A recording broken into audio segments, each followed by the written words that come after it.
Iran और America के बीच शनिवार से परमाणु मुद्दे और प्रतिबंध हटाने के लिए अहम मीटिंग चल रही है। लेकिन इस बीच कुछ ऐसी खबरें सामने आई जिससे यह समझा जा रहा है कि अमेरिका के किसी भी दबाव में अब तक तो ईरान नहीं आया है। डोनाल्ड ट्रंप ने इस बातचीत का ऐलान करते हुए कहा था कि हम ईरान के साथ सीधी बातचीत चाहते हैं और शनिवार को हुई बातचीत भी सीधी होगी, लेकिन अभी तक ऐसा नहीं हो पाया है। ईरान के बयान से यह पता चला है कि यह बातचीत ईरान की शर्तों के हिसाब से अप्रत्यक्ष, यानी कि दोनों देश सीधे तौर पर बातचीत नहीं कर रहे हैं।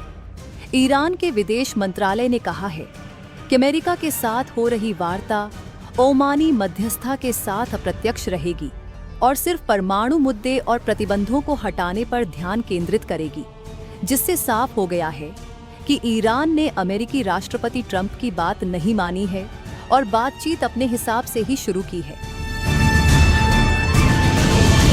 मन में दोनों देशों के बीच यह मीटिंग काफी हद तक पॉजिटिव भी रही है। राष्ट्रपति डोनाल्ड ट्रंप के विशेष दूत स्टीव विटकॉफ और ईरान के विदेश मंत्री की इस बैठक को व्हाइट हाउस ने एक कदम आगे बताया है। ओमान के सहयोग से हुई इस बातचीत को दोनों पक्ष लाभकारी मानते हैं और आगे की बातचीत के लिए भी सहमत हैं। बैठक को लेकर विदेश मंत्रालय के प्रवक्ता इस्माइल बोकोई ने सरकारी टीवी पर दिए एक इंटरव्यू में कहा, बातचीत अप्रत्यक्ष रूप से जारी रहेगी। ओमान मध्यस्थ बना रहेगा, लेकिन हम भविष्य की वार्ता की जगह चर्चा कर रहे हैं। वार्ता केवल परमाणु मुद्दे और प्रतिबंधों को हटाने पर केंद्रित होगी।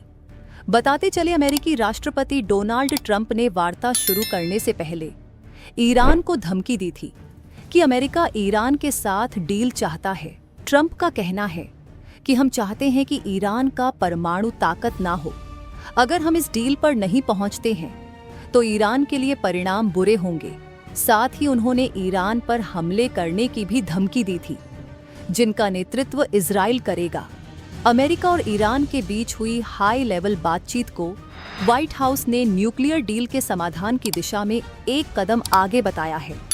इस बातचीत में राष्ट्रपति डोनाल्ड ट्रंप की तरफ से उनके सोशल डिप्लोमेट स्टीव विटकॉफ और ईरान के विदेश मंत्री अब्बास अराची शामिल हुए थे। ट्रंप के दूत ने इस बातचीत को सकारात्मक और रचनात्मक बताया है।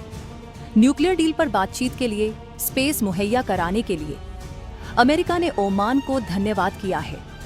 व्हाइट हाउस ने कहा, यह मुद्दे बहुत जटिल है और विशेष दूत विटक का सीधा संवाद आज एक पारस्परिक रूप से लाभकारी परिणाम हासिल करने की दिशा में एक कदम था। दोनों पक्षों ने अगले शनिवार को फिर से मिलने पर सहमति जताई है। आपको यह बताते चले, ईरान और अमेरिका के बीच यह बातचीत ऐसे समय में हुई है जब ट्रंप ने चेतावनी दी थी कि अगर कूटनीति का रास्ता विफल रहा तो फिर मिलिट्री एक्शन लिया जाएगा। इसके बाद ईरान की तरफ से बयान आया था कि बातचीत के लिए धमकी की जरूरत नहीं होती है और उनके पास बातचीत का स्पेस है। सुप्रीम लीडर ने कहा था कि वह अमेरिका को बातचीत का एक मौका देना चाहते हैं।